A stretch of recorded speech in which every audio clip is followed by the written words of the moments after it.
So if you've got anxiety about it not working out, guess what? That's life, man. Or rather, lady, that's life. The more you care about something, the more you care about losing it. But you're going to lose it anyway. You get married, you fall in love with someone. You're going to get old, and most likely one of you is going to die before the other. You're going to lose everything anyway. You're going to lose your health. You're going to lose your vitality. You're going to lose some of your intelligence. You're going to lose the spring in your step. You're going to lose the easy ease of a healthful youth, and you'll be like, oh my gosh, I got a mole. So you can lose anything anyway. The idea that we're not going to live because we're going to lose rests on the fantasy that there's a scenario in life where we don't lose. But we do. We will. My daughter is here to replace me. You're going to lose anything and everything anyway. The only question is, are you going to have before you lose? Right? That's the only question. Do you want to be poor your whole life? Or do you want to have wealth and then lose it? Well, I think it's better to have wealth and then lose it. But if you're in this fantasy where there's some way in which you can get through life without losing everything, you're wrong. You're catastrophically wrong. And it means that the loss is occurring every day when it doesn't have to. You're going to lose everything at the end of your life. Look at Nancy Reagan, right? Ronald Reagan, she called it the long goodbye. I think he had Alzheimer's or dementia or something like that, and it took him forever to die. And for years and years and years before he died, he just wasn't there, progressively. Now, would it have been better for her to never have loved him, never have had children? You're going to say goodbye anyway.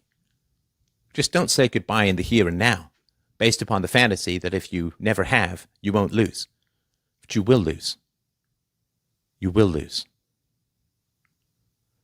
And the only way you don't lose is to have and create, whether you create artistically, whether you create philosophically, whether you create from a business standpoint, whether you create children.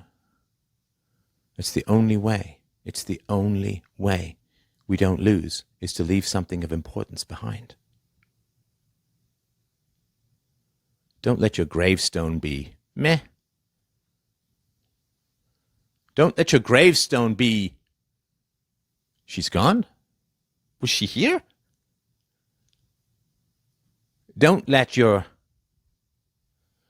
gravestone be that 6 months after your funeral is the last time anybody ever speaks your name. You can be alive in the future even if you're invisible to the future, if you have children. I mean, I have many ancestors, of course, who wrote down nothing and nobody remembers now. But I'm here, so their lives had impact that way.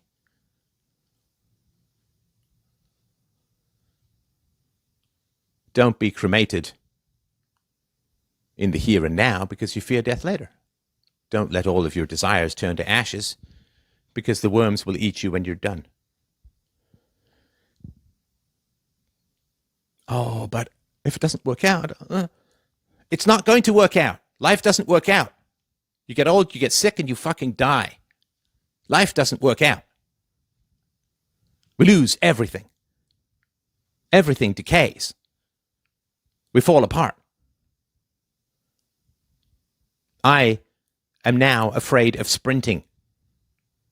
I could sprint a couple of years ago. I am now nervous to sprint because I'm in my mid-50s. It could hurt. It has. Everything decays. Everything falls apart. You're going to lose everything anyway. The house, being death, always wins. So bet big. If you play the slot machines, if you play roulette, if you play blackjack, or you don't play, the house wins either way. The house takes everything you have anyway. So why not bet big? Why not? What if you have nothing to lose because everything is going to be lost anyway? My friend here, Manuel, is already in a state of losing, so he's got nothing to lose because he's already in a state of catastrophic loss, which is isolation.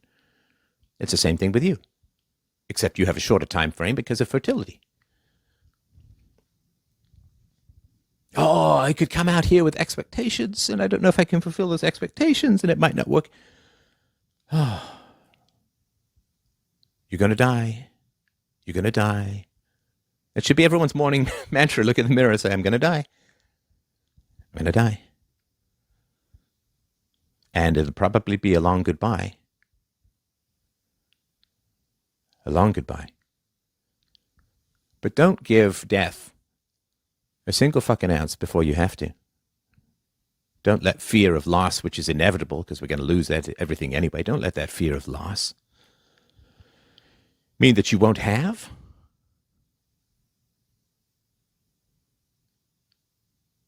Everyone gets old.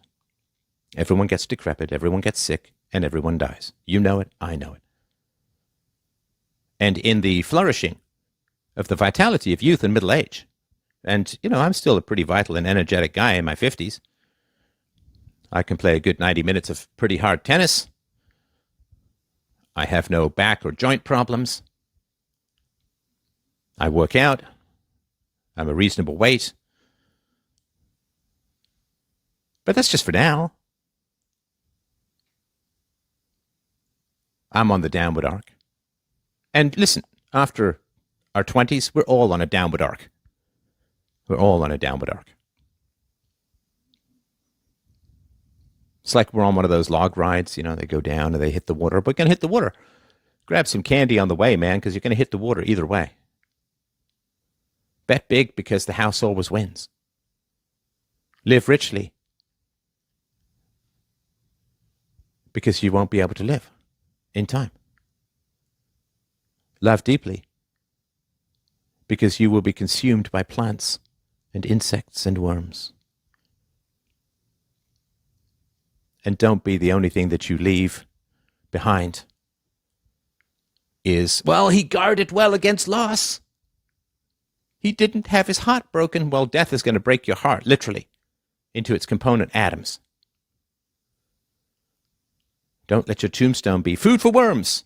Don't let your legacy be the grass grows a little greener over the decomposing carbon of my lost life. Don't let death win before you have to.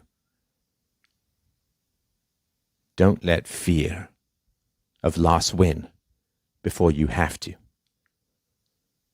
Death will pry everything you love from your hands and smash it to the emptiness of eternity.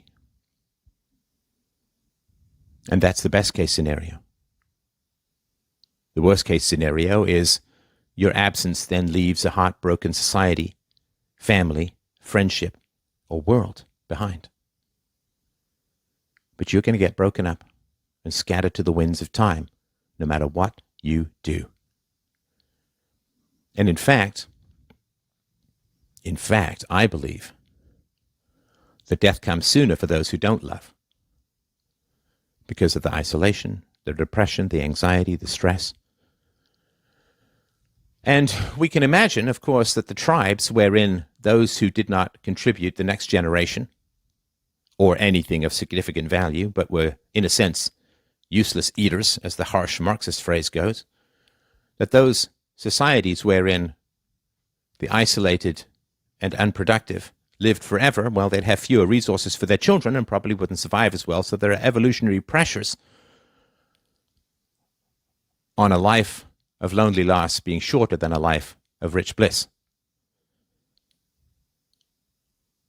If you don't, if you pay death, death comes sooner. He's like a blackmailer, right? If you pay the blackmailer, he'll come back for more. If you live for fear of loss, I believe it moves the loss of life closer to you every year, every year, every year. Oh, you're not living? Okay, we'll move that grave up 1 year. Oh, still not living? Going to move up. Oh, you're still letting fears overwhelm you? We'll move that grave up 1 year. Fuck that. Live, take risks, impose. Don't violate the non-aggression principle. Keep your promises. But never be afraid to ask. Never be afraid to demand. Never be afraid to hear a no and walk away. We got a short time.